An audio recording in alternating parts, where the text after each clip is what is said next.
시작이 반이라는 말은 과학적으로 근거가 있는 말입니다.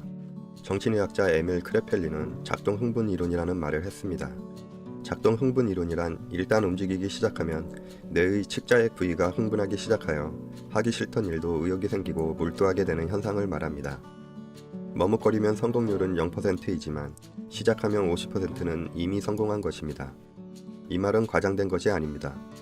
우리는 학창시절 과학 시간에 마찰력에 대해 배웠습니다. 바로 마찰력의 원리는 시작이 반이라는 말을 증명해 줍니다. 마찰력은 움직임을 방해하는 힘입니다. 처음 물체를 움직이기 시작할 때 마찰력은 가장 크게 작용합니다. 물체가 움직이기 시작하기 바로 전에 저항하는 힘을 최대정지 마찰력이라고 합니다. 그렇기 때문에 큰 힘을 들여 물체를 움직이고 난 다음부터는 수월하게 물체를 이동시킬 수 있습니다.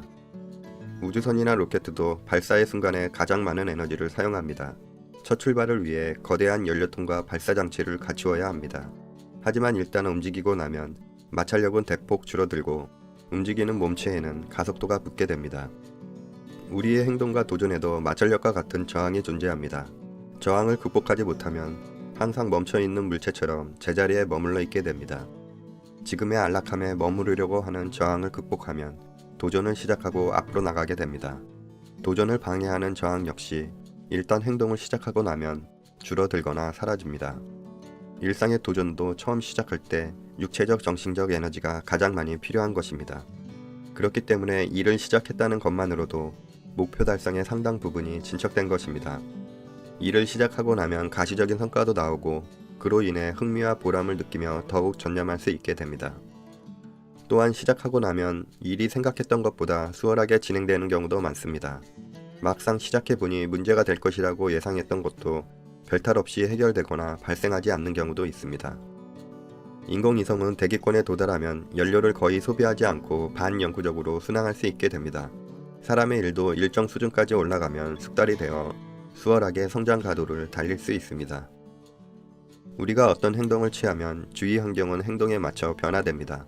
없었던 기회를 포착하게 되고 도움을 받거나 함께 일할 사람을 만나게도 됩니다. 시작하기 전과는 확연히 다른 환경이 펼쳐지는 것을 느낄 수 있습니다. 이러한 현상을 심리학자 칼 융은 동시성이라고 말했습니다. 괴테 역시 이러한 현상을 인간의 노력을 도와주는 신의 의지 표현이라고 하며 다음과 같이 이야기를 했습니다. 행동하기로 완전히 결정하기 전까지 머뭇거림, 주저함, 되돌아갈 기회가 있다. 어떤 일을 시작한다는 문제에 대해 중요한 진실은 자신을 던지겠다는 결단을 내리는 순간 신도같이 움직인다는 사실을 모르기 때문에 수많은 아이디어와 멋진 계획들이 물거품이 되어버린다는 것이다. 그렇지 않았으면 결코 일어나지 않았을 많은 사건들이 그에게 일어난다. 그 누구도 이런 식으로 일어나리라고는 생각지 못했던 온갖 종류의 사건과 만남, 물질적인 지원이 솟아오르는 것이다. 이 모든 것은 바로 시작한다는 결단에서 비롯되었다. 당신이 할 수 있는 것, 할 수 있다고 믿는 것이면 무엇이든지 시작하라. 행동은 그 자체에 마술과 운총, 그리고 힘을 갖고 있다.